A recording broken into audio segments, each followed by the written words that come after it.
The grey morning settled over Thornfield Manor like a shroud, its autumn mist clinging to the weathered stone walls and creeping through the overgrown gardens, where roses had long since ceased to bloom with any enthusiasm. Inside the grand estate, silence reigned as it always did, broken only by the measured footsteps of a solitary figure moving through halls too vast for one person's existence. Evelyn Ashworth. No, Evelyn Thornfield now, though the name still felt foreign on her tongue after 6 years, descended the sweeping staircase with the practiced grace of a woman who had learned to make no sound, to take up no space, to exist as little more than a ghost haunting the corridors of her own home. Her dove-grey morning dress whispered against the marble steps, and she trailed one pale hand along the banister, feeling the cold smoothness beneath her fingertips, a sensation she had memorized through countless identical mornings. The breakfast room awaited her with its single-place setting, the silver gleaming with an almost mocking perfection, arranged by servants who had learned years ago not to set a second chair, not to harbour hope that the master of the house might join his wife for even this simple ritual. She took her seat and gazed at the empty chair across from her, its burgundy velvet cushion perfectly smooth, untouched, and felt that familiar hollowness settle in her chest. Not pain anymore, for pain required fresh wounds, and these had scarred over long ago into something duller, something that simply was. Through the tall windows, she could see the east wing where Adrian's study remained perpetually closed, the heavy oak door, a barrier more impenetrable than any lock, and she knew without looking that he was there, and had been there since before dawn,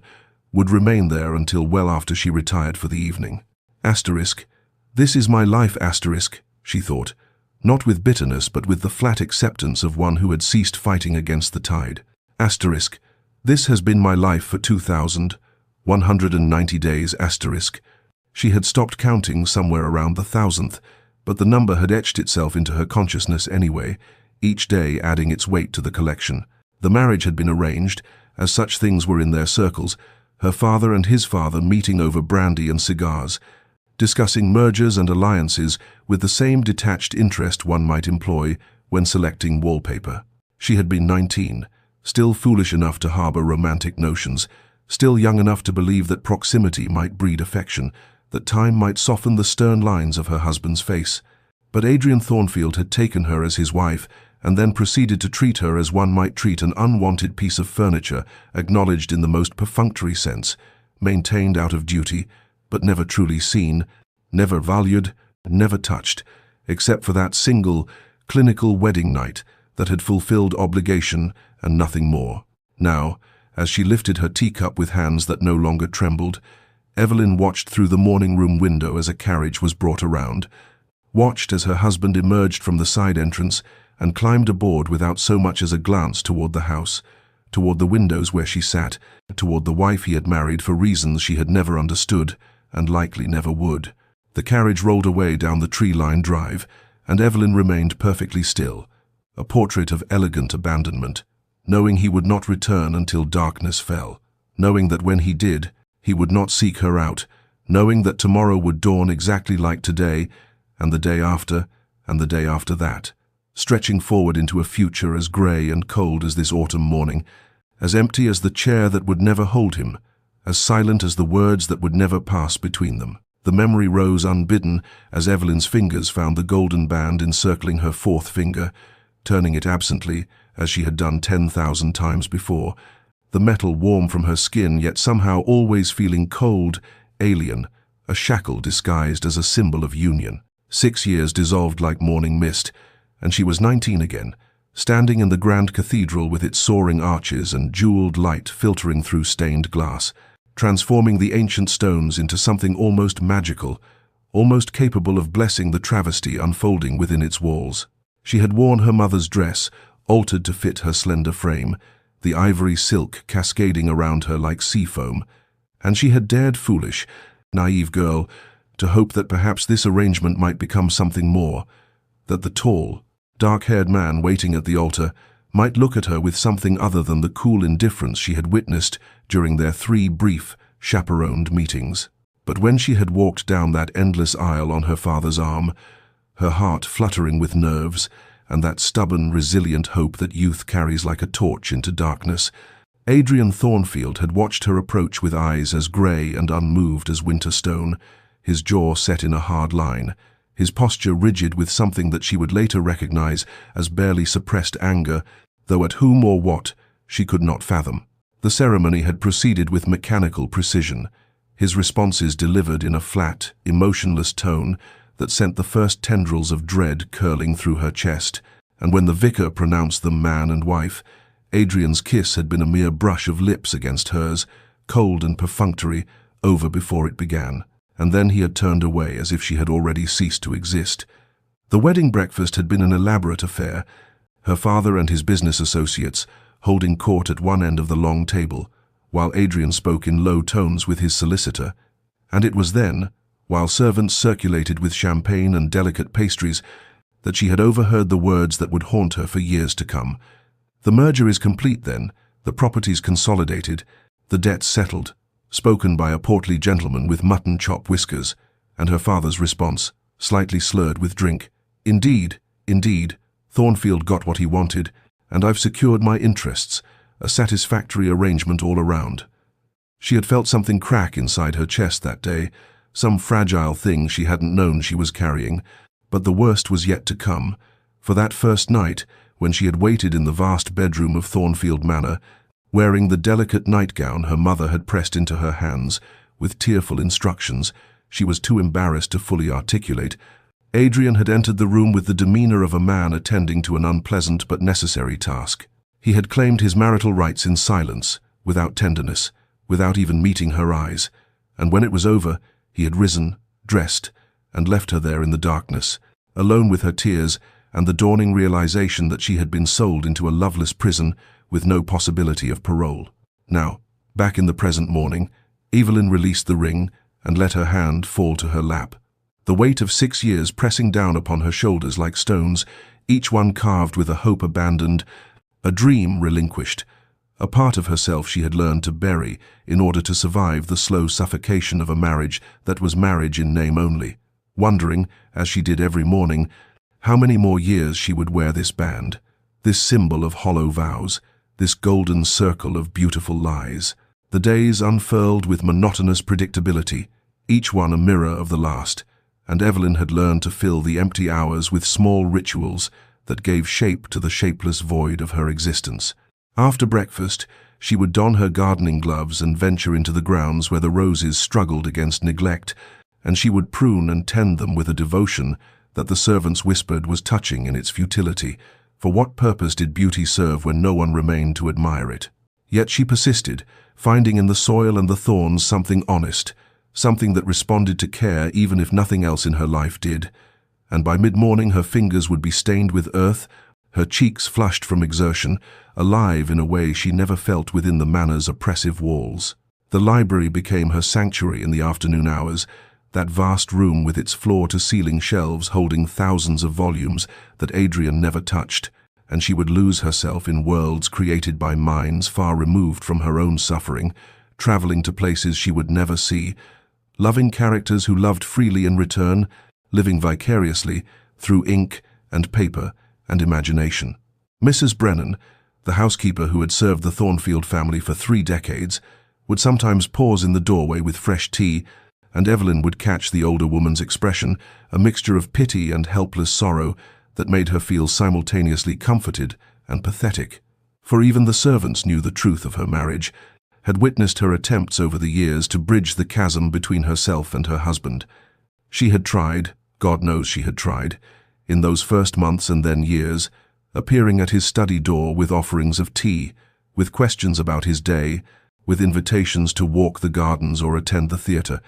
and each time he had dismissed her with barely concealed impatience, his responses clipped and cold, his eyes never quite meeting hers, until she had learned to stop asking, stop hoping, stop expecting anything beyond civil indifference. The transformation had been gradual, like a flower closing its petals against the frost, the hopeful bride slowly calcifying into a woman who had learned that survival meant asking for nothing, expecting nothing, being nothing more than a decorative fixture in a house that would never be a home. But she had found her small rebellions, her tiny acts of self-preservation that kept some essential part of her alive beneath the layers of resignation. The music she played on the pianoforte when Adrian was away, pouring her loneliness into Chopin and Debussy until the notes became tears she could not shed. The letters she wrote to her cousin in Bath, carefully editing out the despair, and the garden that bloomed despite everything, a testament to the stubborn persistence of life, even in the most inhospitable conditions. It was on one such afternoon, as she sat in the library with a volume of Keats open in her lap, the autumn light slanting through the windows in golden bars that seemed to cage her in beauty, that Mrs. Brennan entered with the silver salver bearing the afternoon post, and atop the small pile of correspondence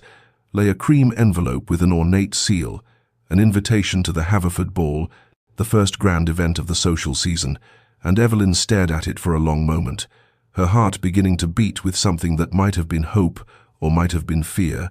wondering if she dared to step back into the world beyond these walls, to remember what it felt like to be seen. The invitation lay on the small writing desk in Evelyn's chambers, propped against the inkwell where she had placed it after carrying it upstairs, and for 3 days it had remained there, untouched, while she circled the decision like a wary animal approaching something that might be trap or treasure. The prospect of attending filled her with a paralyzing ambivalence, for the Haverford Ball would be attended by everyone of consequence in the county, which meant exposure, scrutiny, the inevitable whispers that followed her whenever she appeared in society as the mysteriously neglected wife of Adrian Thornfield, and worse, the possibility of Adrian himself being present, which would mean enduring in public what she endured in private, his studied indifference, his gaze that slid past her as if she were furniture, his conversations with everyone except the woman who bore his name. She remembered, with a sick feeling in her stomach, the opera performance 2 years prior, when she had attended with her cousin visiting from Bath, and Adrian had been there in a box across the theatre with business associates, and during the interval when she had crossed paths with him in the corridor, he had nodded to her with the polite disinterest one might show a vague acquaintance, then turned immediately to continue his conversation, leaving her standing there burning with humiliation while curious eyes catalogued her shame. Yet something in her rebelled against allowing fear and past pain to dictate her choices, some stubborn spark that had survived 6 years of slow suffocation. And when her lady's maid, Sarah, came to help her dress for dinner that evening, the girl had noticed the invitation and said, with uncharacteristic boldness, "You should attend, milady. You deserve to dance and laugh and live like the young woman you are, not moulder away in this great tomb of a house." And though Evelyn had gently chided her for the impertinence, Sarah's words had struck something deep and true. That night, alone in the darkness, Evelyn made her decision with a clarity that surprised her. She would attend the ball, not to please Adrian, not to perform the role of dutiful wife for society's benefit, not even with any hope that her husband might notice or care, but for herself. For the girl she had been before this marriage had carved out her insides and left her hollow, for the woman she might still become, if she dared to remember how to want something, anything, beyond mere survival. The following morning, she summoned Sarah, and together they went through her wardrobe, pushing aside the subdued colors she had adopted over the years, the grays and mauves and dusty blues that helped her fade into the background until they found it. Still wrapped in tissue at the back of the armoire, a gown of deep emerald silk that her mother had commissioned for her trousseau, never worn because Adrian had made it abundantly clear that he had no interest in taking her anywhere that required such finery. Sarah gasped when they lifted it into the light, the fabric shimmering like water, the décolletage daring but elegant, the waist fitted to perfection, and Evelyn felt something flutter in her chest that might have been anticipation or terror, or perhaps both intertwined. On the evening of the ball, she stood before her mirror as Sarah arranged her dark hair in an elaborate style, weaving pearls through the curls, and when she finally descended the stairs in the emerald gown, with her mother's diamond earrings catching the lamplight, she felt almost like a stranger to herself, almost like someone who might be worth noticing, and she walked out to the waiting carriage with her head held high, knowing that Adrian had left hours earlier without a word, without an invitation for her to accompany him, without even the pretense that they were a married couple, and for once the knowledge brought not pain but a fierce, liberating anger that carried her forward into the night. The Haverford mansion blazed with light against the darkness, every window ablaze with the glow of 1,000 candles, and as Evelyn's carriage drew closer, She could hear the strains of the orchestra drifting through the October night, the music mingling with the sound of laughter and conversation that spilled from the open doors where liveried footmen stood, receiving the endless stream of guests arriving in their finery. She stepped down from the carriage with Sarah's whispered encouragement still warming her heart, and as she ascended the marble steps alone, chin lifted, emerald silk rustling with each movement, she felt the weight of curious gazes turning toward her, heard the whispers beginning like a wave, "There is Mrs. Thornfield. How unusual to see her without her husband. How striking she looks. Have you ever seen her wear such a color? What can it mean?" And she pushed through the discomfort into the grand ballroom, where crystal chandeliers cast prismatic light across the polished floor, and the cream of society whirled and glided in elaborate patterns that seemed choreographed by some invisible hand. The room overwhelmed the senses with its opulence, the scent of hothouse roses competing with expensive perfumes, the visual feast of silks and satins in every jewel tone imaginable, the kaleidoscope of faces both familiar and strange. And Evelyn accepted a glass of champagne from a passing footman simply to have something to occupy her trembling hands, taking a position near one of the tall windows where she might observe without being immediately drawn into conversation that would require explanations she had no wish to give. It took only moments for her to locate Adrian across the vast space, his tall frame unmistakable even in the crowd, his dark evening clothes impeccably tailored, his posture radiating the cold authority that made men respect him and women find him formidable, and he stood in a circle of gentlemen engaged in what appeared to be serious discourse, probably about railways or mining investments or whatever occupied the minds of men who measured worth in ledgers and contracts, and he had not noticed her arrival, had not even glanced toward the entrance, and the familiar ache of invisibility threatened to swallow her until she forced herself to look away, to focus instead on the music and on the dancers, on anything but the husband who could not see her. She was standing thus, champagne untouched, when a voice beside her said with genuine warmth, "Forgive my boldness, madam, but I cannot help but notice that you seem to be observing the festivities rather than partaking in them,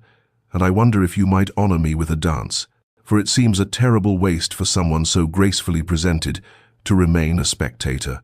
And she turned to find a gentleman, perhaps 10 years her senior, with kind grey eyes and a gentle smile, someone she did not immediately recognize, though his bearing spoke of good breeding and sincere courtesy. He introduced himself as Lord William Ashford, recently returned from an extended stay in Italy following the death of his wife 3 years prior,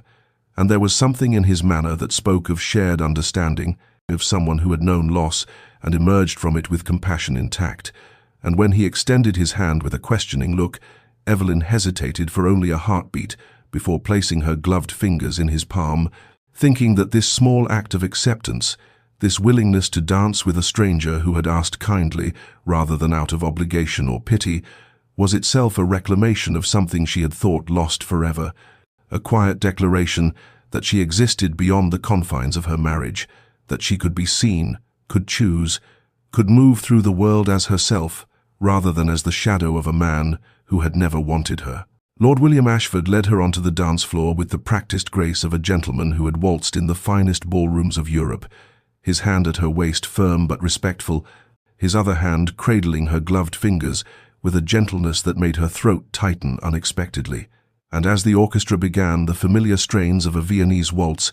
Evelyn found herself swept into the rhythm,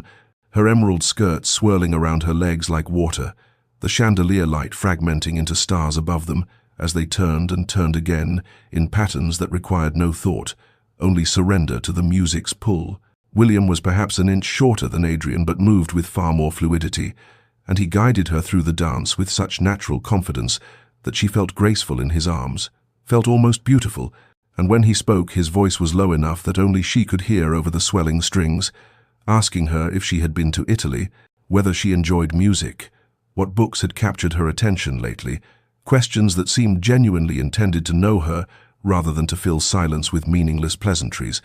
and she found herself answering with an openness that surprised her, telling him about her love of Gothic novels, though they were considered rather scandalous,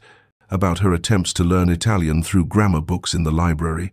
about the garden where she spent her mornings tending roses that bloomed in defiance of the approaching winter. He listened with his full attention, his grey eyes warm with interest, and he told her in turn about the hill towns of Tuscany, where he had wandered after his wife's passing, about the art he had seen in Florence, about how grief had taught him that life must be lived fully in the present, because the future promised nothing.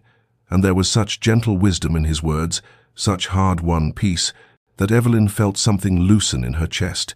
some knot of loneliness beginning to unravel in the presence of someone who saw her, truly saw her, not as an ornament or a means to an end, but as a person worthy of knowing. Across the ballroom, though she did not yet know it, Adrian had finally looked up from his discussion of railway investments, and his gaze had found her by some magnetic pull he did not understand, and the sight of his wife in the arms of another man struck him with the force of a physical blow, her face animated with genuine pleasure, her smile radiant in a way he had never witnessed, her body moving with a grace that seemed to mock the stiff, lifeless woman who haunted the corridors of their home. And something dark and possessive unfurled in his chest, something that felt uncomfortably like panic, like loss, like the terrible realization that one has discarded something precious and only recognized its value when seeing another reach to claim it. The waltz came to its conclusion with a final sweeping turn, and William bowed over Evelyn's hand with old-fashioned courtesy, his smile genuine as he thanked her for the honor of the dance. And then, with a directness that was both bold and respectful, he said, "Mrs. Thornfield, I wonder if you might permit me to call upon you at your convenience, for I find myself quite enchanted by our conversation and should very much like to continue our discussion of Italian literature and Gothic novels, if such a thing would not be too presumptuous of me to request." And Evelyn, still breathless from the dance and from the unfamiliar sensation of being treated as though her thoughts mattered, found herself saying yes before caution could intervene, watching as his face lit with pleasure before he escorted her from the floor,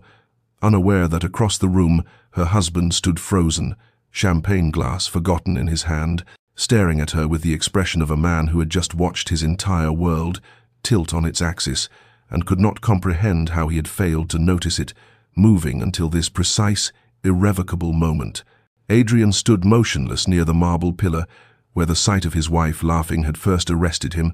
and he watched as Lord William Ashford led Evelyn toward the refreshment table with the solicitous attention of a man who actually cared whether she was thirsty, whether she was enjoying herself, whether she existed at all,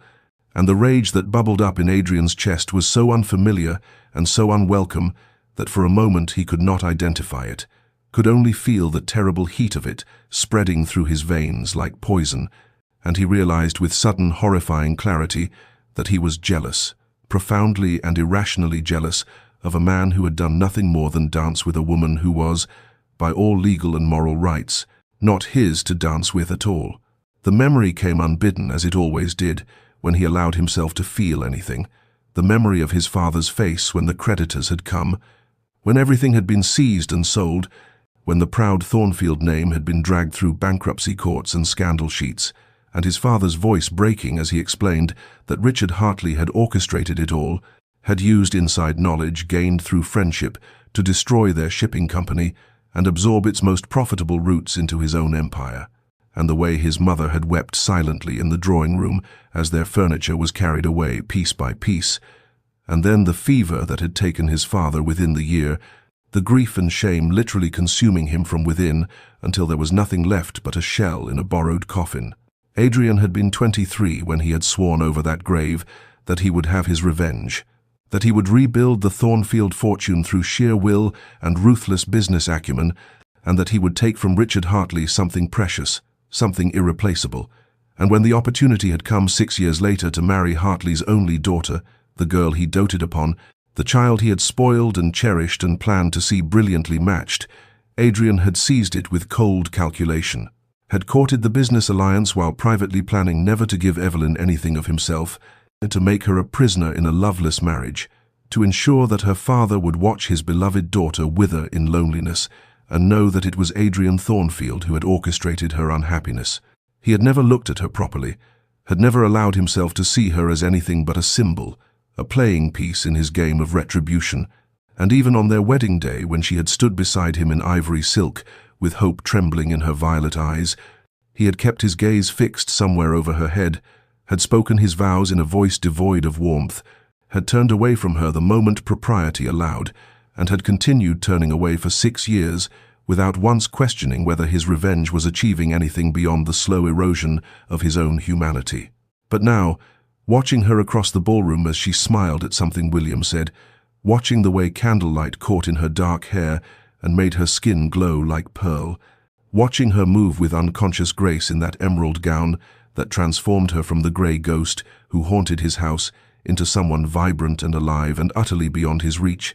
Adrian felt the foundation of his revenge crack and crumble, felt the satisfying certainty of his righteous anger drain away to leave only a terrible hollow awareness that he had won nothing, had proven nothing, had accomplished nothing except the destruction of an innocent woman who had never harmed him, who had been 18 years old and blameless when he had decided to use her as an instrument of punishment, and the revenge that had sustained him through 6 years of deliberate coldness now tasted like ash in his mouth, like the bitter dregs of a poison he had been drinking himself while believing he was administering it to his enemy. Adrian moved through the dispersing crowd with sudden purpose, his long strides carrying him toward where Evelyn stood beside Lord William Ashford near the terrace doors, and he arrived just as William was taking his leave with a courteous bow, and Adrian heard himself saying in a voice that sounded strange to his own ears, "The carriage is waiting, we should depart together." And he saw the flash of surprise in Evelyn's violet eyes, saw the way her posture stiffened almost imperceptibly as though bracing for some new cruelty, and William glanced between them with the keen perception of a man who recognized undercurrents he could not fully understand, before wishing them both a pleasant evening and disappearing into the crowd, leaving Adrian alone with his wife for the first time in he could not remember how long, the silence between them awkward and vast. She did not refuse him, though he saw her consider it, saw the calculation in her expression as she weighed the social impropriety of declining against whatever instinct warned her to maintain distance, and finally she inclined her head with cool politeness and allowed him to escort her toward the entrance, his hand hovering near but not touching the small of her back, and they waited in the marble foyer while a footman summoned their carriage, the sounds of the ball fading behind them until there was only the echo of their breathing and the distant clatter of horses on cobblestones. The carriage ride began in absolute silence, Evelyn arranging herself on the velvet seat with the careful precision of someone determined to occupy as little space as possible, her emerald skirts pooling around her like water, her gloved hands folded in her lap, her gaze fixed firmly on the window where the lamplit streets of London slid past in a blur of gold and shadow. And Adrian sat across from her rather than beside her, suddenly uncertain of everything, watching the play of light across her profile and trying to reconcile this elegant stranger with the ghost who drifted through his house leaving no impression, making no demands, asking nothing because she had learned that nothing would be given. He cleared his throat after several minutes of oppressive quiet, the sound loud and jarring in the confined space, and he said, "You dance beautifully. I had not realized." And even to his own ears the words sounded stilted and inadequate. The observation of a man commenting on a stranger at a party, rather than a husband speaking to his wife, and Evelyn's head turned slowly from the window, her expression carefully neutral as she regarded him with those remarkable eyes that held no warmth, no hope, only a polite blankness that cut him more deeply than anger would have done. "Thank you," she said, her voice soft and utterly devoid of inflection, and then she turned back to the window as though he had ceased to exist, and Adrian felt the dismissal like a physical blow, felt the walls she had built between them as solid and impenetrable as stone, and he realized with sudden painful clarity that this was his own work, his own careful construction, that he had spent 6 years teaching her not to expect anything from him, and could not now be surprised that she had learned the lesson perfectly, that she had transformed hope into resignation, and resignation into this terrible, courteous indifference that left no opening for connection, no vulnerability he might exploit to find his way back to some possibility of knowing her. He tried again, fumbling for words, saying something about the music having been well chosen, about the ballroom's decorations being tasteful, meaningless pleasantries that dissolved into the silence like rain into an ocean, and Evelyn responded with monosyllables, with brief acknowledgments that fulfilled the bare minimum requirements of conversation while offering nothing of herself, and he watched her profile in the flickering carriage light, He watched the way her jaw was set with the tension of someone enduring something unpleasant, and he understood that she was not being cruel or vindictive, but simply protecting herself, simply maintaining the emotional distance that was the only defense she had against a husband who had proven himself unworthy of trust, who had demonstrated through 6 years of systematic neglect that she meant nothing to him. And the irony of it all nearly choked him, the realization that in succeeding so completely in his revenge, he had lost something he had not known he wanted until it was too late to reclaim it. The carriage rolled to a stop before their townhouse, the gas lamps on either side of the door casting pools of amber light across the steps, and a footman hurried to open the carriage door and lower the steps, and Evelyn gathered her skirts with practiced efficiency and descended without waiting for Adrian's assistance, without looking back to see if he followed. And by the time he emerged from the carriage, she was already climbing the front steps with the bearing of a woman returning to a prison she had briefly escaped, and the butler opened the door to admit them into the chandelier-lit foyer, where the grandfather clock was just chiming midnight, and Evelyn paused only long enough to murmur, "Good night," before turning toward the staircase that led to her separate wing of the house, her separate bedroom, her separate life, and Adrian stood frozen in the foyer watching her ascend, watching the emerald silk disappear around the landing, listening to the fading whisper of her footsteps on the carpet, and he remained there long after she had gone, alone in the vast, empty space, surrounded by all the trappings of wealth and success that suddenly seemed utterly meaningless, wondering how he had become a man who could stand in his own house and feel like an unwelcome guest, how he had built a prison for his wife, only to discover he had locked himself inside it as well. 3 days passed before Lord William Ashford appeared at the Thornfield townhouse, his card presented by the butler to Evelyn as she sat in the morning room attempting to focus on her embroidery and failing utterly because her mind kept circling back to the strange carriage ride home, to Adrian's awkward attempts at conversation, to the confusion of not knowing what any of it meant or whether it meant anything at all,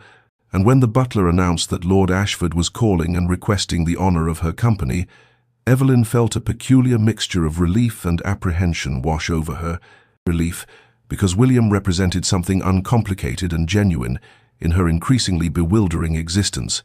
and apprehension, because she was aware, in some dim corner of her consciousness, that receiving him might provoke consequences she could not yet foresee. She instructed the butler to show Lord Ashford to the drawing-room and to send for her lady's maid as chaperone, propriety demanding that even a married woman not receive a gentleman caller entirely alone, and she took a moment to smooth her morning dress of pale blue muslin and check her reflection in the mirror above the mantelpiece,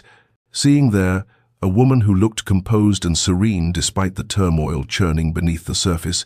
and then she made her way to the drawing-room, where William stood examining a portrait on the wall, his tall frame elegant in a coat of charcoal grey, and he turned when she entered, with a smile that was warm and utterly without calculation, without agenda, without the weight of 6 years of silence and coldness that made every interaction in this house feel like navigating a minefield. They settled into conversation with surprising ease, William speaking of the art exhibition at the Royal Academy that he had attended the previous day, describing the new works by Turner with genuine enthusiasm and asking whether Evelyn had interest in such things, and she found herself responding with more animation than she had shown in years, telling him about her own love of watercolors, about the landscape paintings she had attempted in her early months of marriage before the isolation had drained even that small pleasure from her life.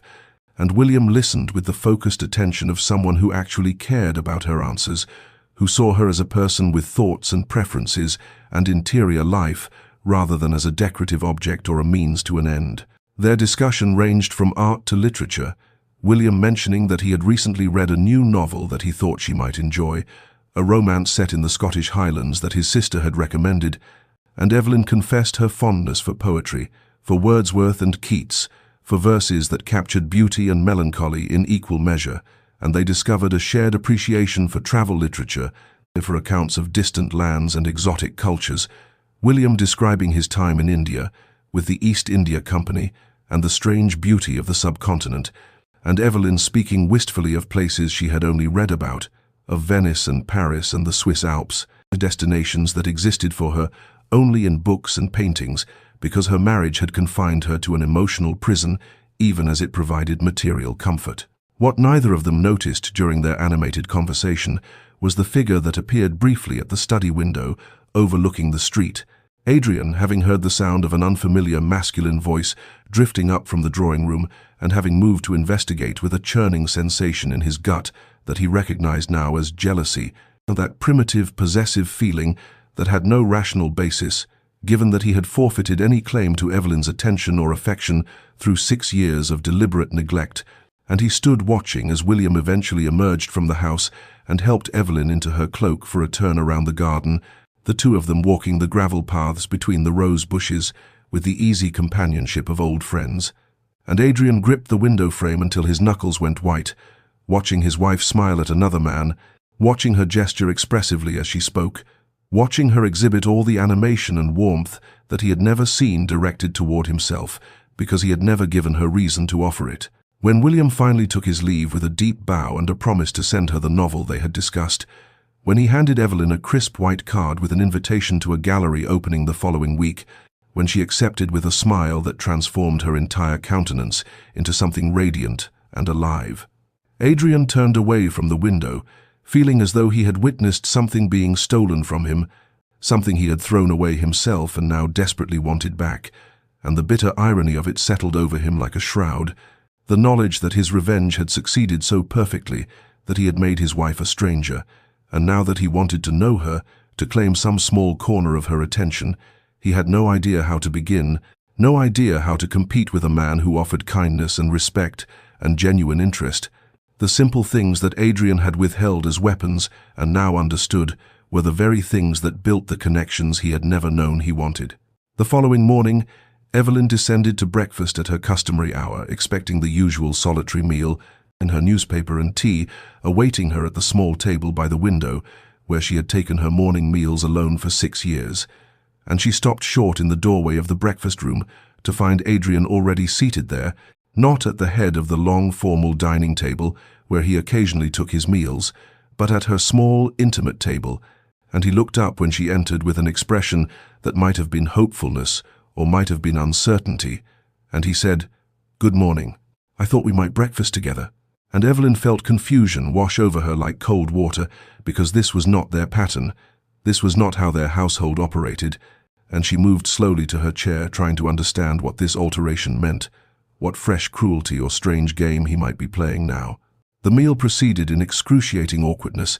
Adrian attempting conversation with the stilted formality of someone who had forgotten or perhaps never learned how to engage in casual domestic exchange, asking whether she had slept well, commenting on the weather with observations so banal they might have come from a stranger, making polite chit-chat in a railway carriage, and Evelyn responded with careful monosyllables, her wariness a shield she had constructed over years of disappointment and could not simply lower because her husband had inexplicably decided to notice her existence,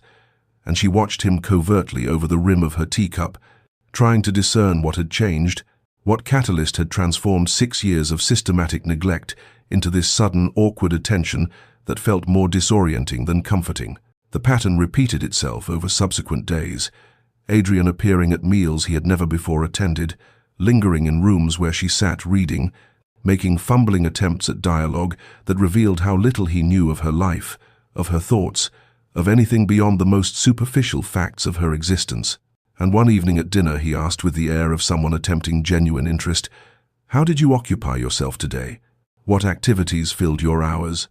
And Evelyn looked at him across the candlelit table, feeling a surge of something that might have been anger or might have been bitter amusement, because the question revealed the vast chasm of, in his ignorance, revealed that he had no idea how she spent her days, her weeks, her years, in this house where she lived as a ghost, and she said with careful neutrality, "Much as I occupy myself every day, I tended the garden, I read, I practiced my music, I embroidered, I managed the household accounts that someone must attend to," and she saw him flinch slightly at the implication that she had been performing these duties, always, invisibly, while he pursued his business and his revenge and whatever else filled his purposeful existence. That night, after Evelyn had retired and the house had settled into its customary silence, Adrian sat alone in his study with a glass of whiskey he did not drink, staring at the ledgers before him without seeing the neat columns of figures, and he confronted with brutal honesty the magnitude of what he had done, not merely the original sin of marrying her for revenge, but the compounded cruelty of the 6 years that followed, the systematic erasure of her personhood, the deliberate cultivation of this vast, unbridgeable distance that he now desperately wanted to cross and had no idea how to navigate. And he understood with painful clarity that presence alone was not enough, that appearing at meals and making stilted conversation could not undo years of absence, could not rebuild trust that had never been established in the first place, could not transform a wife who had learned to expect nothing into a woman willing to risk hoping again. And the realization settled over him like a weight, the knowledge that he had broken something precious before he ever knew its value, and he had no blueprint for repair, no map to guide him back to possibilities he had destroyed before they could take root. The gallery opening took place on a mild afternoon, when spring seemed to be cautiously asserting itself against winter's lingering claims, and Evelyn arrived with Lord William in his carriage, the propriety of their arrangement, beyond reproach, given that she had brought her maid along as chaperone, and that their destination was a public exhibition, attended by half of society. Yet she felt a flutter of something that might have been nervousness, or might have been the unfamiliar sensation of anticipation, as William handed her down from the carriage and offered his arm for the walk into the elegant building that housed the collection. The gallery itself was a marvel of light and space, tall windows allowing the afternoon sun to illuminate the paintings that hung on cream-colored walls, and Evelyn moved through the rooms with William at her side, genuinely absorbed in the artwork before them, a collection of landscapes and portraits by both established masters and promising newcomers, and she found herself engaged in the kind of thoughtful discussion she had missed desperately. William asking her opinion about the use of light in a particular seascape, she pointing out the emotional depth captured in a portrait of a young woman reading by a window, and for a stretch of time she forgot entirely about the strange tension that had invaded her household, forgot about Adrian's bewildering attempts at conversation, forgot about everything except the pleasure of shared aesthetic appreciation and intelligent discourse. They were standing before a particularly striking painting of the Thames at sunset, the water rendered in shades of gold and crimson, when Evelyn became aware of a familiar presence nearby, and she turned to find Adrian approaching with the carefully casual air of someone who wished to appear as though his attendance were mere coincidence, and he greeted them with formal politeness, claiming that he had business in this part of town and thought he might stop by the exhibition, having read favorable reviews in the morning papers. But Evelyn saw the tension in his jaw, the way his eyes flickered between her and William with barely concealed assessment, and she felt a strange shift in the atmosphere. The comfortable companionship she had been enjoying suddenly complicated by her husband's unexpected appearance. The three of them moved through the remaining rooms together, maintaining the outward appearance of cordial civility, both men behaving with impeccable correctness, yet Evelyn sensed the undercurrent running between them. The way William's comments about the art seemed designed to demonstrate his connection with her, his understanding of her tastes and preferences, and the way Adrian listened with increasing tension, occasionally interjecting observations that revealed he had no knowledge of her artistic interests, no foundation for the kind of easy dialogue that she and William shared, and she found herself in the peculiar position of feeling both uncomfortable with the barely concealed competition and strangely powerful, realizing that for the first time in her marriage she was not invisible, not forgotten, but rather the center of attention in a way that would have seemed impossible mere weeks ago. When the viewing concluded and they emerged into the softening light of late afternoon, William suggested tea at a nearby establishment, and Adrian immediately countered with the observation that he had his carriage waiting and would be honored to convey Lady Evelyn home. And she stood between them, feeling the weight of their expectant gazes, these two men who represented such different possibilities, William offering the safe harbor of proven kindness and genuine respect, Adrian offering nothing concrete except his sudden, inexplicable interest and the confusion of not understanding what had changed, or why it had changed, or whether it meant anything at all, and she made her choice based on propriety and prior arrangement, accepting William's invitation for tea while thanking Adrian politely for his offer, and she saw something flicker across her husband's face that might have been hurt or might have been frustration before he bowed with rigid formality and departed. The tea was pleasant enough, William making no reference to the awkward encounter, instead continuing their discussion of art and expanding into talk of an upcoming exhibition of Italian masters. But Evelyn found her attention fractured, part of her mind still processing the strange tableau at the gallery, the sight of Adrian appearing where he had no reason to be except to intrude upon her afternoon with William, and when William finally escorted her home in the gathering dusk, handing her down from the carriage with a warm smile and a reminder of his promise to send her a book of poetry they had discussed. She entered the house to find Adrian standing in the foyer as though he had been waiting there, and their eyes met across the marble expanse, and neither spoke, but something passed between them in that silent exchange, something charged and uncomfortable and impossible to name, before Evelyn gathered her skirts and climbed the stairs to her chambers, while Adrian remained below, watching her ascent, with an expression of such complex emotion that even he could not have articulated what he was feeling, only that it burned in his chest like a brand, this jealousy and regret and desperate longing to reclaim something he had never valued until he saw another man appreciating what he had discarded.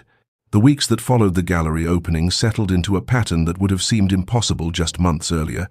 William calling at the estate with a regularity that spoke to serious courtship intentions while remaining always within the bounds of strict propriety, bringing books he thought Evelyn might enjoy, inviting her to attend concerts and exhibitions with appropriate chaperonage, engaging her in the kind of thoughtful discourse that nourished a part of her soul that had been starving for years in this beautiful prison of a house, and simultaneously, Adrian increased his presence in her daily life, with a determination that bordered on desperation, appearing not just at meals now, but in the drawing room where she received William, in the garden where she walked in the afternoons, in the library where she spent her evenings, his attempts at conversation growing slightly less stilted with practice, though still marked by the fundamental awkwardness of two people who had lived as strangers under one roof for 6 years and had no foundation of shared experience, trust upon which to build. And Evelyn found herself caught between these two men like a rope pulled taut between opposing forces, William representing safety and proven kindness and the promise of a life where she would be valued and seen and cherished, Adrian representing only confusion and the treacherous stirrings of something she dared not name, something that whispered that perhaps the man she had married was finally becoming visible beneath the cold stranger who had ignored her for so long. And she did not trust these feelings, did not trust the sudden transformation, could not simply forget 6 years of systematic neglect because her husband had inexplicably decided she was worth noticing. The servants observed this strange triangle with poorly concealed fascination, their whispered conversations falling silent when Evelyn entered rooms, their knowing glances passing between them when William's carriage arrived or when Adrian emerged from his study. At the precise moment, Evelyn was receiving her guest, and Mrs. Henshaw, the housekeeper who had served the family for 30 years, remarked to the butler that she had never seen anything quite like it. The master suddenly acting like a husband after all this time, and wasn't it peculiar how men never valued what they had until they saw another man appreciating it? And the household staff divided into camps, some sympathizing with Lord William, who was clearly a gentleman of the first order and would make their lady a proper husband. Others noting that for all his faults the master seemed genuinely changed, genuinely suffering,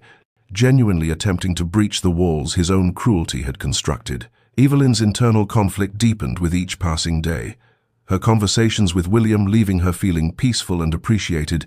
her interactions with Adrian leaving her feeling turbulent and confused and dangerously close to hoping again. And she found herself analyzing her own reactions with ruthless honesty, questioning whether what she felt toward Adrian was genuine attraction or merely the pathetic eagerness of a starved heart willing to accept crumbs from the man who had denied her sustenance, wondering whether choosing William would be wisdom or cowardice, whether choosing Adrian would be courage or foolishness. And she slept poorly during these weeks, lying awake in her chambers, staring at the ceiling and trying to untangle the knot of her emotions, trying to understand what she truly wanted versus what she thought she should want, trying to discern whether Adrian's transformation was real or temporary or simply a competitive response to another man's interest that would fade once the threat was eliminated. The household received invitations to a formal dinner party at the Ashworth estate, an event of some significance given Lady Ashworth's position in society, and the invitation included both Adrian and Evelyn with the explicit expectation that they would attend together as a married couple, and it also included Lord William among the dozen guests, and when Evelyn read the guest list, she felt a tightening in her chest, because she understood that this would be a test of sorts, a public stage upon which this private drama would play out before the eyes of society, and Adrian must have felt the same awareness, because when he encountered her in the hallway outside the breakfast room, he said with uncharacteristic directness, "The Ashworth dinner. I understand we are both invited. I hope you will allow me to escort you properly, as your husband." And there was something almost pleading beneath the formal words. And Evelyn looked at him, seeing the tension in his posture, and the vulnerability he was learning to show, and she nodded her acceptance because she was still his wife, whatever else might be true, and she saw relief flash across his features before he mastered his expression, and they stood there in the hallway for a long moment, neither quite knowing what else to say, before Evelyn excused herself and continued to her chambers, while Adrian remained standing where she had left him, his hands clenched at his sides, his jaw tight with the growing desperation of a man who understood that he was running out of time to repair what he had so carelessly destroyed, who understood that the dinner party approaching might be his last opportunity to prove himself worthy of a second chance he had done nothing to deserve. The evening of the Ashworth dinner arrived with the crispness of early spring, and Evelyn dressed with unusual care in a gown of midnight blue silk that brought out the color of her eyes, her maid arranging her hair in an elegant style that was neither too youthful nor too severe, and when she descended the stairs, she found Adrian waiting in the foyer, already dressed in his evening clothes, and something passed across his face when he saw her, something that might have been admiration or wonder, or perhaps the belated recognition of what he had possessed all along without seeing, and he offered his arm with a formality that nonetheless held a tremor of genuine feeling, and they rode to the Ashworth estate in a silence that was less hostile than contemplative, each lost in thoughts of the evening ahead and what it might reveal. Lady Ashworth greeted them with the gracious warmth of a seasoned hostess, and Evelyn found herself thrust into a role she had not occupied in years, that of Adrian's wife in truth rather than merely in name, and she moved through the receiving of guests with a poise that came from good breeding and years of observing society, even while existing on its margins. And Adrian remained at her side with an attentiveness that did not escape notice, his hand occasionally finding the small of her back in a gesture of partnership. His responses to other guests' remarks, including references to "we" and "our household," in ways that acknowledged her presence and position, and she felt the strangeness of it, like an ill-fitting garment she was being asked to wear after years of comfortable solitude. When Lord William arrived, looking distinguished in his evening attire, he greeted them both with perfect courtesy,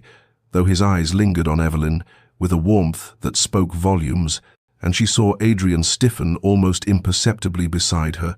his jaw tightening as William engaged her in conversation about a recent book of poetry he had sent her, and the three of them navigated the social niceties with the skill of well-trained performers, while beneath the surface currents of tension flowed like underground rivers, threatening to breach their banks. Dinner itself was an exercise in restraint,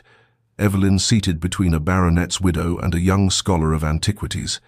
Adrian positioned across the table, where he could observe her interactions, and William placed several seats away, yet managing somehow to catch her eye periodically with expressions of gentle encouragement, and the conversation flowed around topics of politics and art and the latest theatrical productions, and Evelyn contributed when called upon with intelligent observations that surprised some of the guests who had perhaps heard whispers of the strange marriage and expected to find her diminished or bitter, and she saw Adrian watching her with an intensity that bordered on hunger, seeing her perhaps as others saw her, gracious and articulate and quietly lovely, all the things he had deliberately refused to notice for 6 long years. When the ladies withdrew after dinner, leaving the gentlemen to their port and cigars, Lady Ashworth complimented Evelyn on her gown and her conversation, and then with the casual directness of old friendship said, "My dear, you seem quite transformed from the last time we met. There is a light in you that was absent before, and I confess I have observed certain changes in the dynamics of your household if the whispers are to be believed."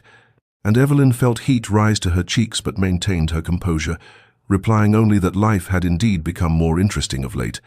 and Lady Ashworth smiled knowingly before the conversation moved to safer topics. When the gentlemen rejoined them, Lady Ashworth suggested that perhaps Lady Evelyn might honor them with a performance at the piano, for she had heard that Evelyn possessed considerable talent, though opportunities to display it had been sadly rare, and Evelyn felt every eye turn toward her, including Adrian's dark gaze and William's encouraging smile, and she rose with outward calm, though her heart beat rapidly because this too was a revelation, a displaying of a part of herself that Adrian had never asked about, had never cared to discover, and she moved to the beautiful instrument positioned near the windows and settled herself on the bench,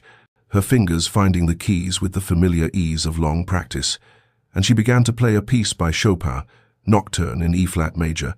and the music filled the room like moonlight made audible, melancholic and beautiful and achingly expressive of emotions she had kept locked away for so long. And as she played, she forgot about her audience, forgot about the complicated tangle of her circumstances, forgot everything except the language of the music that spoke what words could not convey, the loneliness and longing, and the terrible tender hope that still lived somewhere deep within her wounded heart, despite all reasons for its extinction. The final notes of the Chopin Nocturne faded into silence, and for a moment the drawing-room remained perfectly still, as though the guests feared that any movement might shatter the spell the music had woven, and then applause broke out, genuine and appreciative, and Evelyn rose from the piano bench feeling oddly vulnerable, as though she had revealed more of herself than she had intended, and Lord William was the first to approach her, his eyes warm with understanding as he said, "That was extraordinary, Lady Evelyn. You have a rare gift for allowing the music to speak what words cannot express," and she thanked him with a smile that acknowledged both the compliment and the deeper recognition beneath it. But even as she accepted his praise, she was aware of Adrian standing near the fireplace, his posture rigid, his expression unreadable, and when the other guests had added their compliments, and Lady Ashworth had suggested they return to the drawing-room for cards and conversation, Adrian moved toward the piano with a hesitancy that was entirely unlike his usual decisive manner. He stopped a few feet from where she stood, and she saw something working in his face, some emotion struggling to surface through years of deliberate suppression, and when he spoke his voice was lower than usual, pitched for her ears alone beneath the chatter of the departing guests. "My mother used to play that piece," he said, and there was a roughness to the words as though they had been dragged up from some deep place when I was a boy, before she died. She would play it in the evenings, and my father would sit beside her, and they would— He stopped, his jaw clenching, and Evelyn felt her breath catch, because this was the first truly personal thing he had ever shared with her, the first glimpse into the man beneath the cold facade, and she saw pain in his eyes, old grief mixed with something newer and more immediate. And he continued, "I had forgotten, or perhaps I had chosen not to remember, but hearing you play it tonight, I realized that I never asked you about your music, about what you loved or why you played or what the music meant to you. I never asked you anything at all, did I?" Too. And there was such naked remorse in the question that Evelyn felt her carefully constructed defenses waver, felt the anger she had nurtured for 6 years collide with the unexpected tenderness of seeing this proud man, humbled by his own recognition of what he had failed to do. She looked at him, truly looked at him, and saw that he was waiting for her response as though it might determine something crucial, and she found she could not speak past the tightness in her throat, could only shake her head slightly, and the movement seemed to pain him more than any words might have done, and he nodded once, accepting the condemnation, before saying quietly, "Would you allow me the opportunity to learn now,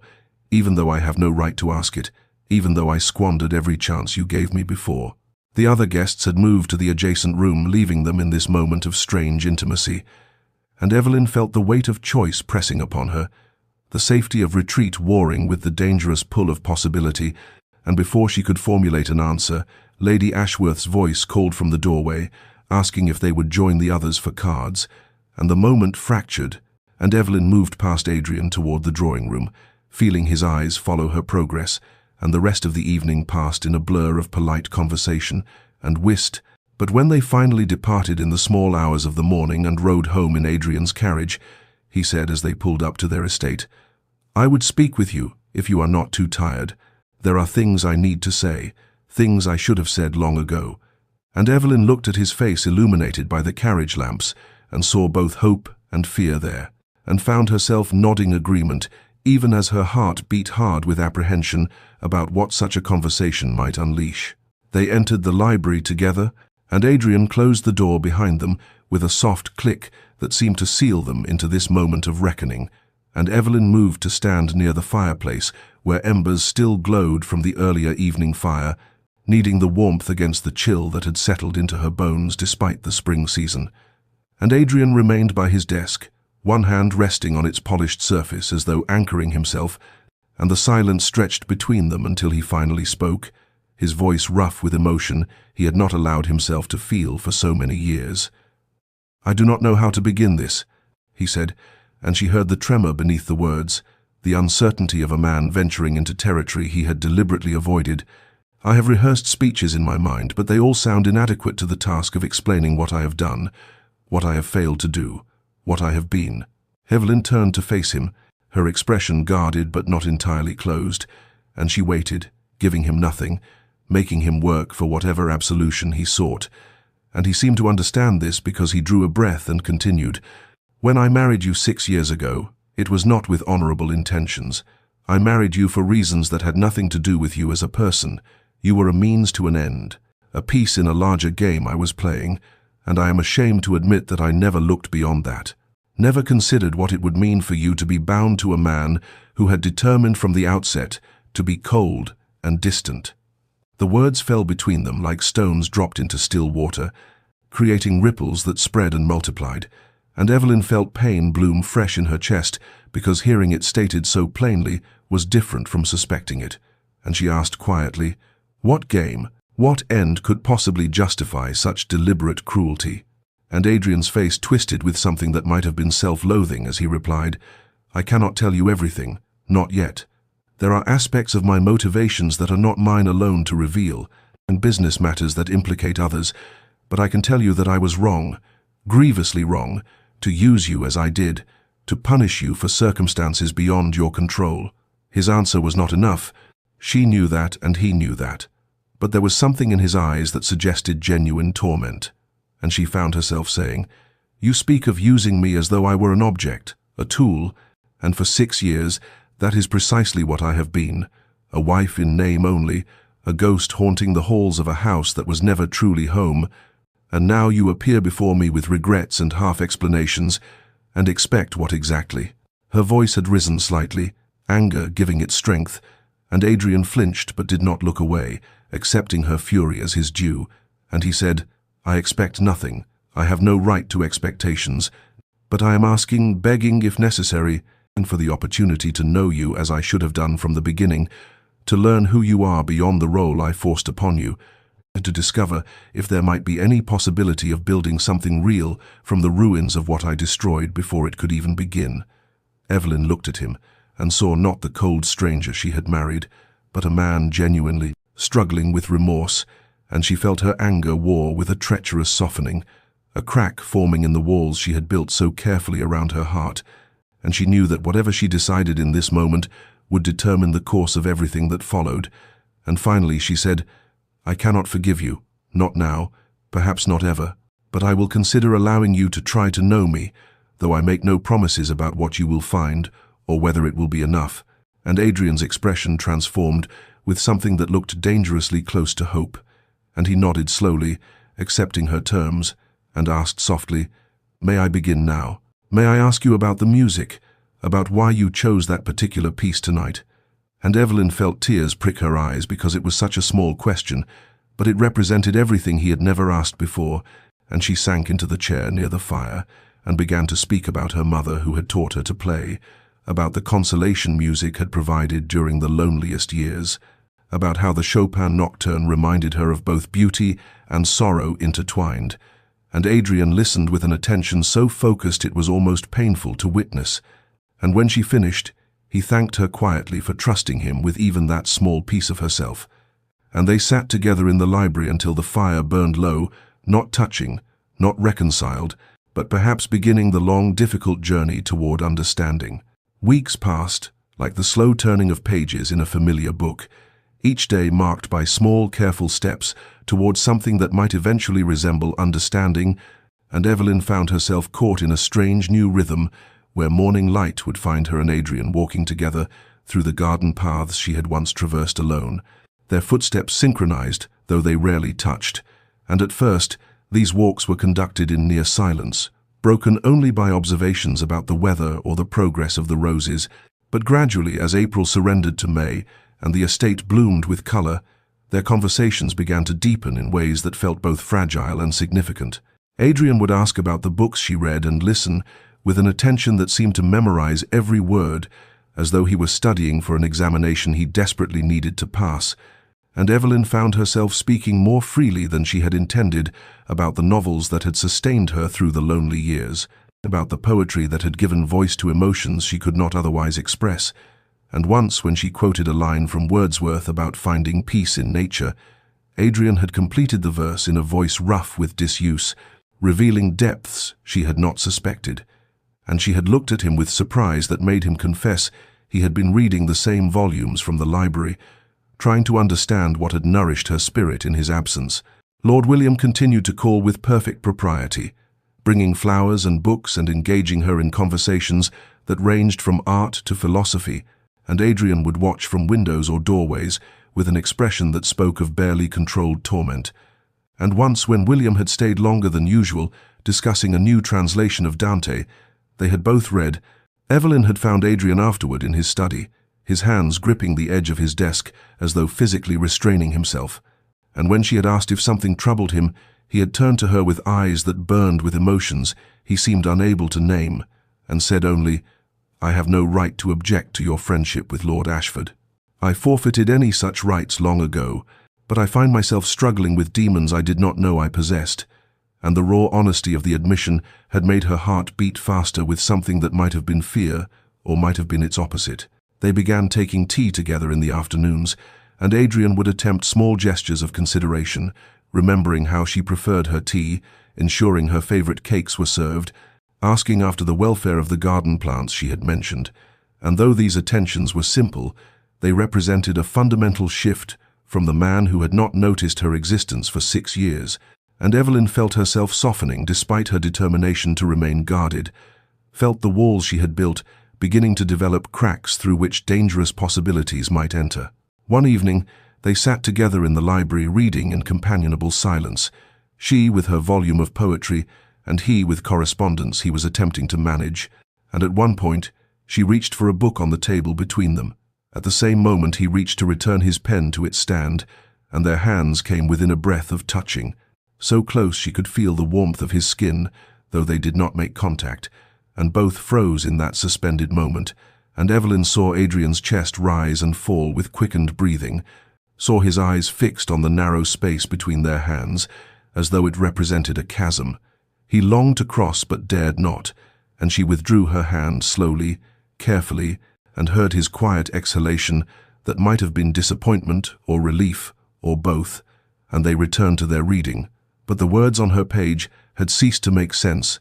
and she knew from the way he stared unseeing at his letters that he was equally undone by what had almost happened, by the small, almost touch that represented everything still unspoken between them. Lord William arrived on a Tuesday afternoon, when June sunlight poured through the drawing-room windows and made the room seem too bright for the conversation that was to follow, and Evelyn received him with her customary grace, though something in his manner, a certain determination in the set of his shoulders, a resolved quality to his usually gentle expression, told her that this visit was different from those that had come before. And when he requested a private audience with unusual formality, she felt her heart begin to beat with an irregular rhythm that spoke of both anticipation and dread, and she dismissed the maid who had been sitting as chaperone, knowing that what William had come to say deserved the dignity of privacy, even if it meant bending propriety's rules. He did not sit, but stood near the window with light behind him, making his features difficult to read, and he began by speaking of the friendship that had developed between them over these past months, describing it as one of the great unexpected joys of his return to England. And Evelyn listened with growing certainty about where this conversation would lead, and when he finally turned to face her fully and said, "Mrs. Thorne, Evelyn, I have come to offer you what I hope might be a path toward happiness." She found she was gripping the arms of her chair with white-knuckled intensity. His proposal, when it came, was everything she might have wished for in another lifetime, heartfelt, respectful, painting a picture of partnership and mutual regard, offering her escape from a marriage that had been a prison, promising her a life where she would be valued and cherished and seen. And William spoke of his estate in the countryside, where she might have gardens larger than any she had tended here, of travel to the continent where they might view the art they had discussed in their conversations, as of a future built on genuine affection and shared interests, rather than cold arrangement and colder silence. And he knelt before her chair and took her hand, with a gentleness that made tears spring to her eyes, because she knew she did not deserve his goodness, knew that her heart was treacherously engaged elsewhere despite all logic and self-preservation, screaming that William represented safety, while Adrian represented only the possibility of further pain. Evelyn looked down at William's kind face and felt torn between two futures, one offering the certainty of gentle companionship with a man who had never caused her harm, who had seen her immediately and completely when so many others had looked through her as though she were invisible, and the other offering only the uncertain promise of building something real with a man who had deliberately wounded her for 6 years, who had married her as an act of revenge against sins she had not committed, who even now had not revealed the full truth of his motivations, though his recent attentions suggested genuine transformation, and she realized with something like horror that her heart had already made its choice even as her mind rebelled against such foolishness, and that somewhere in the quiet mornings, walking through gardens and the silent evenings, reading in the library, and the almost touches that had become more frequent, she had begun to hope that Adrian's remorse was real, that the connection growing between them might be the foundation of something worth the risk. She withdrew her hand gently from William's grasp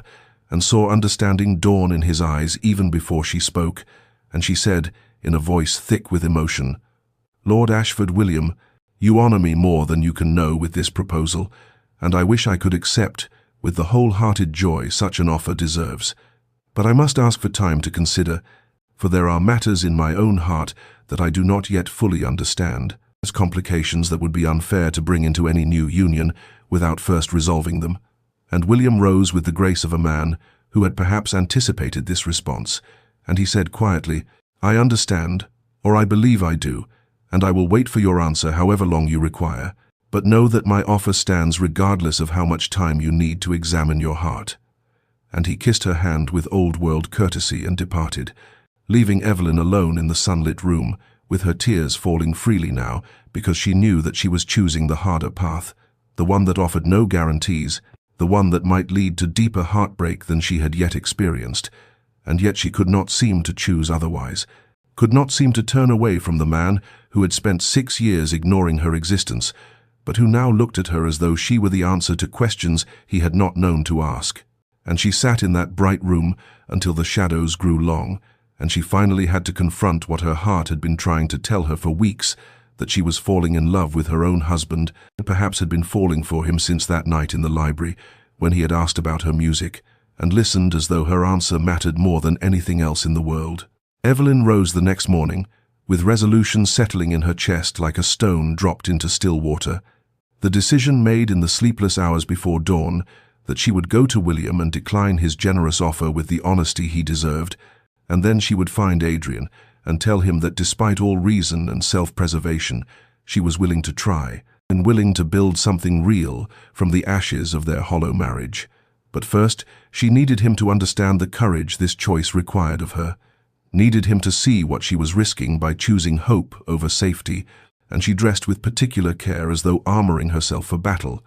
and descended the stairs toward Adrian's study where she knew he would be at this hour. But as she approached the heavy oak door, she heard voices within Adrian's familiar deep tones, and another voice she recognized as belonging to Mr. Pemberton, the family solicitor who visited quarterly to discuss estate matters, and she had raised her hand to knock when Adrian's words stopped her mid-gesture, his voice carrying through the door with unusual clarity. "Yes, the marriage served its purpose initially, Pemberton. Revenge against Harrison for what he did to my father's business. Taking his daughter and giving her nothing in return seemed a fitting punishment at the time." The world seemed to tilt beneath Evelyn's feet, and she gripped the doorframe for support as the solicitor's reply came, muffled and indistinct. And then Adrian again. "I know the arrangement appears cruel in retrospect, But you must understand that when my father lost everything because of Harrison's manipulations, when he died broken and disgraced, I swore I would make the man pay, and marrying his precious daughter only to ignore her existence seemed a suitable retribution. And Evelyn felt something inside her chest crack open, like ice breaking under spring thaw. All the small, tender shoots of hope and trust that had been growing these past months, suddenly exposed to killing frost. And she understood with devastating clarity that every kindness Adrian had shown recently, every gentle conversation and tentative touch, had been built on a foundation of calculated cruelty, that she had been not a wife, but a weapon, not a person, but a tool for vengeance against sins her father had committed before she was even born. She must have made some sound, because the voices within stopped abruptly, and the door opened to reveal Adrian's face,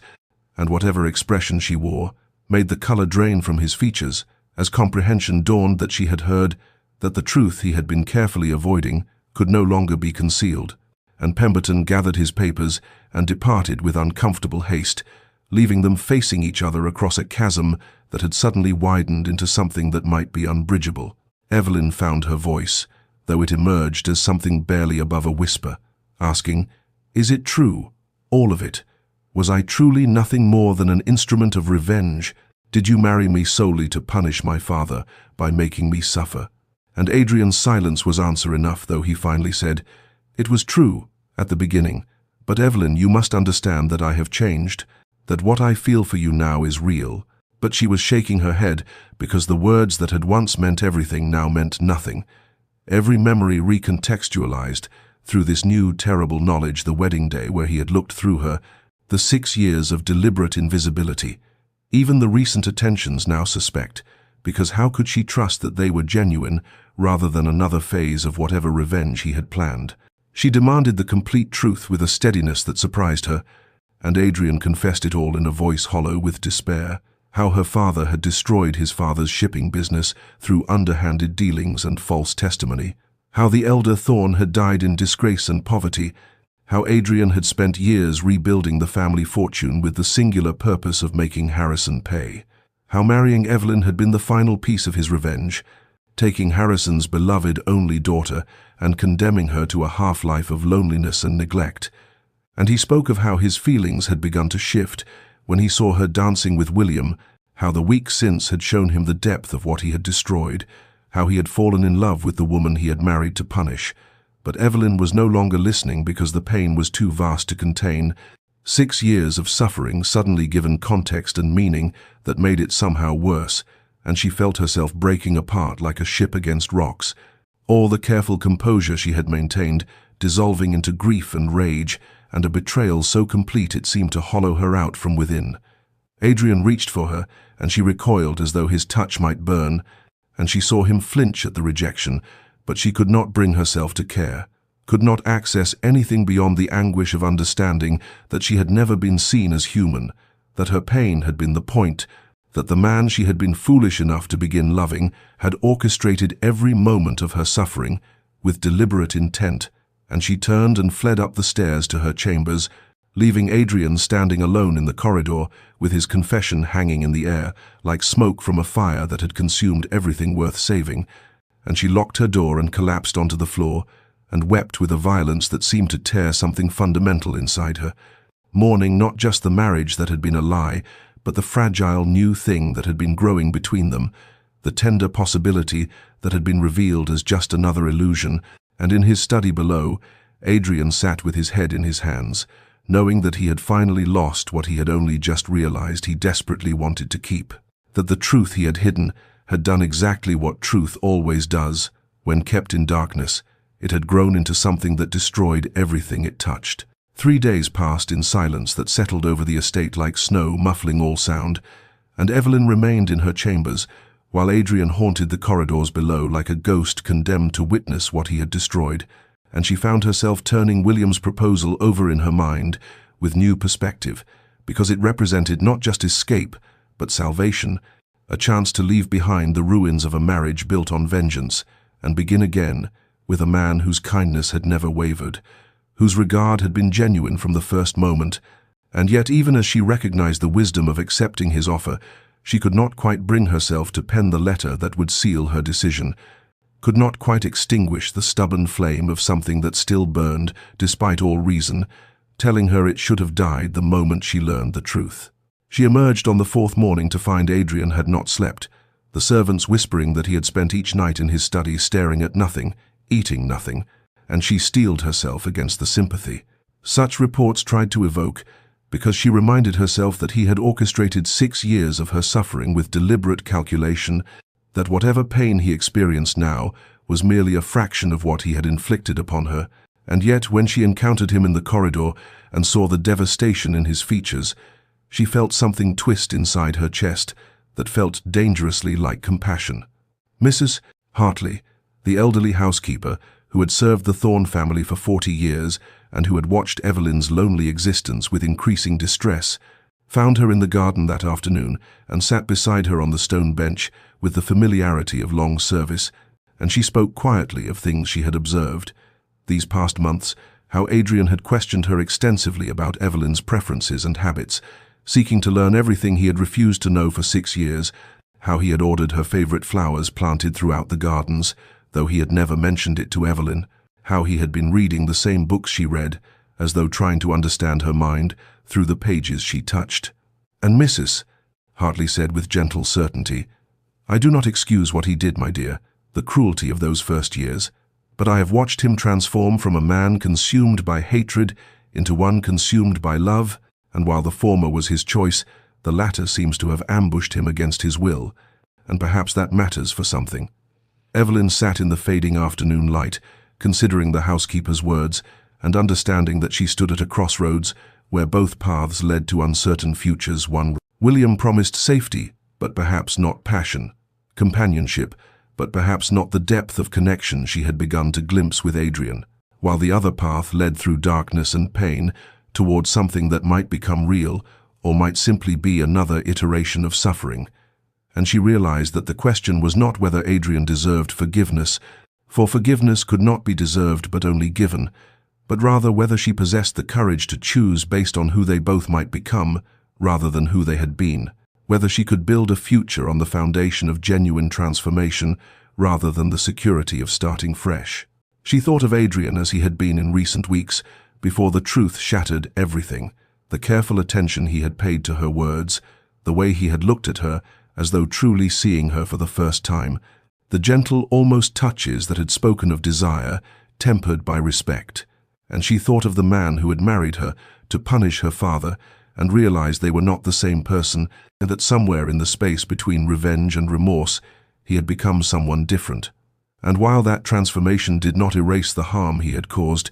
it suggested the possibility that genuine change was achievable, and that people were not forever defined by their worst actions, but could choose to become better than they had been. As twilight painted the garden in shades of purple and gold, she made her decision not with her heart alone or her mind alone, but with something deeper that acknowledged both the risk and the possibility, and she rose and walked with measured steps toward the house, toward Adrian's study where she knew he would be waiting, though he could not know what answer she brought. And with each step she felt herself choosing not safety over danger, but truth over illusion, choosing to believe that the future did not have to be bound by the past, that two broken people might find a way to heal each other if given the chance. And she lifted her hand and knocked upon the door that had represented barrier and separation for so long, ready now to see if it might instead become a threshold to something new. Adrian looked up when the knock came, and something in his face, hope and fear mingling in equal measure, made Evelyn's resolve strengthen, as she entered and stood before his desk with the composure she had learned through 6 years, surviving what he had intended to destroy her, and she said without preamble, "I am not here to offer forgiveness, Adrian, because forgiveness is not something you can ask for, or I can grant as though it were a transaction, but I am here to say that I am willing to try, to build something real from the wreckage of what you created, though you must understand the terms upon which I offer this possibility." He rose immediately, his eagerness evident but checked by the gravity in her voice, and she continued, "You will tell me everything, every detail of your father's history with mine, every moment of the revenge you planned, every deliberate cruelty you enacted, because I will not build a future on foundations of secrets and partial truths, and you will understand that my choosing to stay is not absolution, but rather an act of faith that people can become better than they were, that you can become the man you have shown glimpses of being these past months, and if at any point I find that faith was misplaced, I will leave, and you will not follow or protest. Adrian's acceptance came not in words, but in the way he bowed his head as though receiving a benediction he knew himself unworthy of, and he said quietly, "I will spend every day of whatever time you grant me proving that your faith is not misplaced, that I can be worthy of the chance you are giving me, and I understand that trust once shattered must be rebuilt fragment by fragment, and I am prepared to do that work however long it takes." And Evelyn nodded once and turned to leave, but paused at the door to add, "We begin tomorrow, slowly and carefully, as two people who hardly know each other but are willing to learn,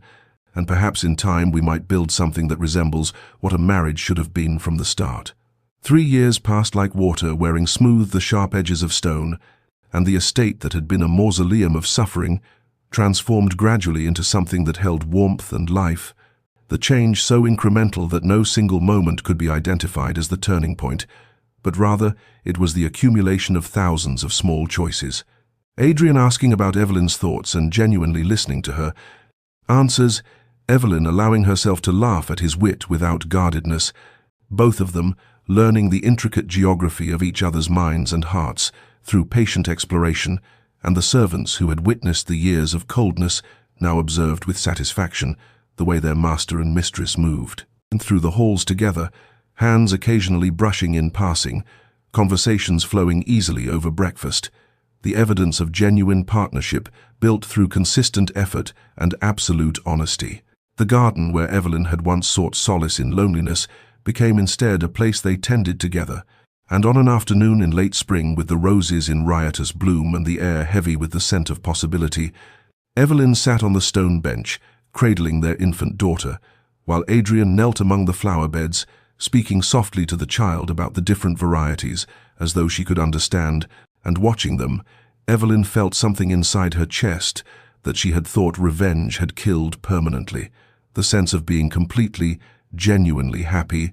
not the fragile happiness built on illusion, but the deep satisfaction of knowing she had chosen rightly, had taken the harder path, and found it led somewhere worth reaching. Dear listener, there is something profound in understanding that we are none of us forever bound by our worst moments. That transformation is always possible, though it requires the kind of courage that looks like foolishness to those who have never attempted it. And while Adrian's revenge had been calculated to destroy it, had instead, through the unexpected variable of genuine remorse and Evelyn's extraordinary capacity for grace, created the conditions for something real to grow from, poisoned ground. And perhaps there is wisdom in recognizing that love earned through adversity and built through conscious choice possesses a depth that love granted easily can never quite achieve. If you have known betrayal, if you have suffered at the hands of someone who later sought redemption, know that choosing to trust again does not make you weak, but rather demonstrates a strength most people never access. And while not all who harm us will transform as Adrian did, and while forgiveness should never be offered where genuine change is absent, there remains the possibility that people can surprise us, can become better than they were, can choose love over hatred if given the chance and the proper motivation. May you find the wisdom to know when to offer that chance and when to walk away. May you discover the courage to choose based on who people are becoming rather than who they have been, and may you rest tonight knowing that even the most shattered things can sometimes be rebuilt into something beautiful, though the work is hard and the outcome never guaranteed. May peace find you in the quiet hours, and may you always remember that choosing hope over bitterness is not naivety, but rather the most radical form of strength. This has been a story from Love Chronicles, and if these words have touched something in your heart, consider sharing this tale with someone who might need to hear that redemption is possible, that transformation is real, and that love built slowly and carefully on foundations of truth can weather storms that would destroy lesser things.